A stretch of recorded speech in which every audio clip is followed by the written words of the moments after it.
परमा एकादशी व्रत कथा। कामपिल्य नगरी में सुमेधा नाम का एक अत्यंत धर्मात्मा ब्राह्मण रहता था। उसकी स्त्री अत्यंत पवित्र तथा पतिव्रता थी। किसी पूर्व पाप के कारण वह दंपति अत्यंत दरिद्रता का जीवन व्यतीत कर रहे थे। ब्राह्मण को भिक्षा मांगने पर भी भिक्षा नहीं मिलती थी।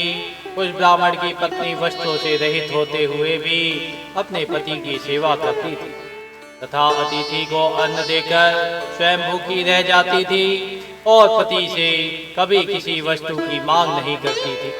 दोनों पति पत्नी घोर निर्धनता का जीवन व्यतीत कर रहे थे। एक दिन ब्राह्मण अपनी स्त्री से बोला, हे प्रिय, जब मैं धनवानों से धन की याचना करता हूँ तो वह मुझे मना कर देते हैं।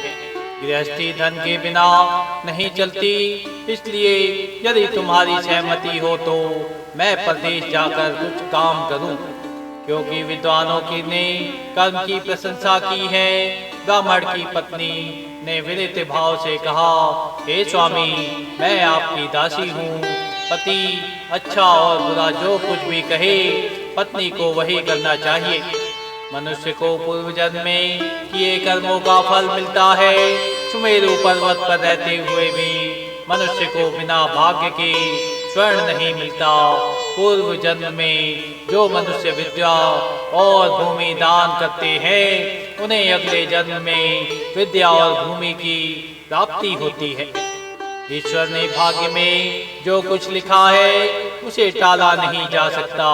यदि कोई मनुष्य दान नहीं करता तो प्रभु उसे केवल अन्न ही देते हैं। इसलिए आपको इसी स्थान पर रहना चाहिए, क्योंकि मैं आपका विच्छोह नहीं सह सकती। पति बिना स्त्री की माता, पिता, भाई, ससुर तथा संबंधी आदि सभी निंदा करते हैं। इसलिए हे स्वामी, कृपा कर आप कहीं न जाएं। जो भाग्य में होगा वह यहीं पर हो जाएगा। स्त्री की सलाह मानकर ब्राह्मण प्रदेश नहीं गया। इस प्रकार समय बीतता रहा। एक बार कौंडिन्य ऋषि वहां आए। ऋषि को देखकर ब्राह्मण सुमेधा और उसकी स्त्री ने उन्हें प्रणाम किया और बोले, आज हम धन्य हुए, आपके दर्शन से आज हमारा जीवन सफल हुआ। ऋषि को उन्होंने आसन तथा भोजन दिया। भोजन देने के बाद पतिव्रता ब्राह्मणी ने कहा, हे ऋषिवर, कृपया कर आप मुझे दरिद्रता का नाश करने की विधि बतलाइए। मैंने अपने पति को प्रदेश में जाकर धन कमाने से रोका है। मेरे भाग्य से आप आ गए हैं। मुझे पूर्ण विश्वास है कि अब मेरी दरिद्रता शीघ्र ही नष्ट हो जाएगी। अतः आप हमारी दरिद्रता नष्ट करने के लिए कोई उपाय बताएं। ब्रह्माणी इस बात सुन कौंडिन्य ऋषि बोले, हे ब्राह्मणी, मल मास की कृष्ण पक्ष की परमा एकादशी के व्रत से सभी पाप, दुख और दरिद्रता आदि नष्ट हो जाते हैं। जो मनुष्य इस व्रत को करता है वह धनवान हो जाता है। इस व्रत में नित्य गायन आदि सहित रात्रि जागरण करना चाहिए। यह एकादशी धन वैभव देती है तथा पापों का नाश कर उत्तम गति भी प्रदान करने वाली होती है। धनाधिपति कुबेर ने भी इस एकादशी व्रत का पालन किया था, जिससे प्रसन्न होकर भगवान भोलेनाथ ने उन्हें धनाध्यक्ष का पद प्रदान किया था। इसी व्रत के प्रभाव से सत्यवादी राजा हरिश्चंद्र को पुत्र, स्त्री और राज्य की प्राप्ति हुई थी। तदुपरांत कौंडिन्य ऋषि ने उन्हें एकादशी के व्रत का समस्त विधान कह सुनाया।